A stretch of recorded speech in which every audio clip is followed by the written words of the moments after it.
కానీ బయట నుంచి వస్తున్నటువంటిది మేము కూడా అనుకున్నది ఏంటంటే బిగ్ బాస్ వాళ్ళు మిమ్మల్ని డైరెక్ట్ చేసినప్పుడు ఓకే మీరు బాగా హైలైట్ అవ్వాలి మన ఇష్యూల మీద అని అందుకనే లావణ్యతోటి ఆ విధంగా అయ్యో మీరు నన్ను ఇంత దగ్గరగా చూసుకుని ఈ మాట అడుగుతారని నాకు నిజంగా అనుకోలేదు. అడగాల్సి వచ్చిన పరిస్థితి అస్సలు కాదు. అసలు మనం అనుకుంటాం కానీ అసలు అలాంటిది ఏమీ లేదు సార్. ఒక రకంగా చెప్పాలంటే లావణ్యతో ఇష్యూస్ వల్లనే శేఖర్ భాష మంచి హైలైట్ అయ్యారు, మంచి పబ్లిసిటీ వచ్చింది, దానివల్లనే బిగ్ బాస్ అవకాశం వచ్చింది అనుకుంటా. ఇప్పుడు అట్లా అనుకుంటారా?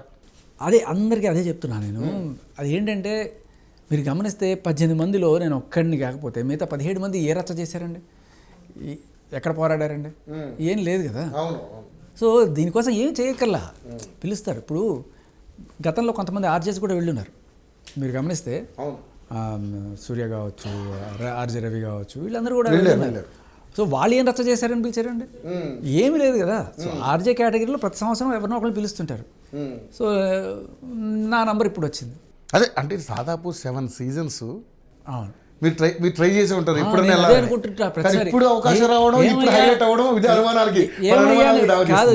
ఏమయ్యా ఇన్నాళ్ళు నేను మీకు కనబడలేదా అని అనుకుంటూ ఉంటాను. నేను మొత్తానికి కనబడడానికి కొంచెం ఇది ఉపయోగపడిందేమో, అంతకు మించి మనం దానికోసం అయితే ఇది చేసింది కాదు. ఓకే. సో మొత్తానికైతే దానికి దీనికి ఏం సంబంధం లేదంటారు? కంప్లీట్లీ నాకు ఇంకా ఇది ఒక కొలిక్కి వచ్చి అంటే ఈ కేసుని కాదు, మన పోరాటం ఏదైతే దాన్ని గట్టిగా చేద్దాం, ఢిల్లీ దాకా వెళ్ళిపోదాం, ఢిల్లీ దాకా వెళ్ళిపోదాం అనుకున్నారా? వెళ్ళి అసలు ఒక ఉద్యమంలాగా చేసి రిప్రజెంటేషన్స్ ఇచ్చి మార్చాలి, మగాడికి జరుగుతున్న ఈ అన్యాయం, ఒక్క బతుకు నుంచి విముక్తి పొందాలి.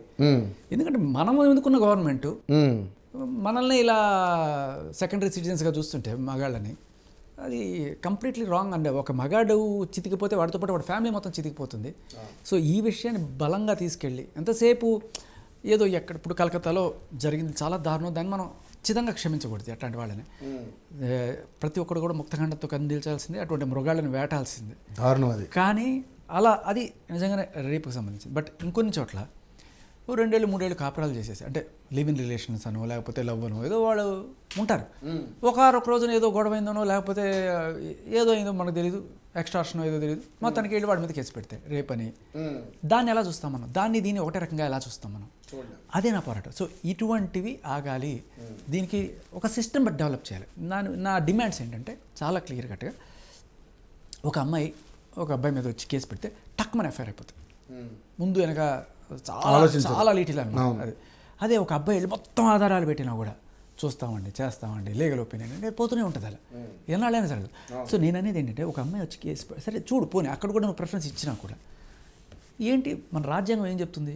ఈక్వాలిటీ, మగ ఆడ సమానమే, ఎవరైనా సరే, క్యాస్ట్, రిలీజియన్, జెండర్ బేస్ మీద నువ్వు అసలు డిస్క్రిప్షన్ చూపించడానికి లేదు అనేది మన ఆర్టికల్ తక్కువ గుర్తు నెంబర్ 13 సంథింగ్ సార్.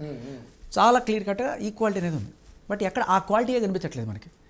నేను అనేది అట్లీస్ట్ ఒక అమ్మాయి వచ్చి ఒక అబ్బాయి మీద కేసు పెట్టడానికి వెళ్తే సాక్ష్యాల ఆధారాలు చూడడంతో పాటు అసలు ఆ అమ్మాయి ఇంతకుముందు ఇలాంటి కేసులు పెట్టిందా, ఈ ఎక్స్ట్రాక్షన్లు చేస్తుందా ఇంతకుముందు, ఇవి ఒక ఆధార్ కార్డ్ బేస్ చేసుకొని ప్రతి ఒక్క పోలీస్ సిస్టంలో టక్టక్ కొట్టంగానే ఓకే ఏమై ఇదే పని చేస్తుంది అని తెలిస్తే అట్లీస్ట్ ఈ దందా అయితే ఆగుతుంది కదా.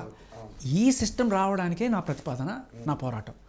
ఇవి మిగతావన్నీ కూడా ఇప్పుడు బిగ్ బాస్ రావడమో లేకపోతే ఇవన్నీ కూడాను వాళ్ళు దానికి వెళ్తే నాకు మరింత సపోర్టర్ బేస్ కనుక పెరిగితే రేపు నేను చేయబోయే పోరాటానికి అది మరింత ఊతం ఇస్తుంది అనేది నా మెయిన్.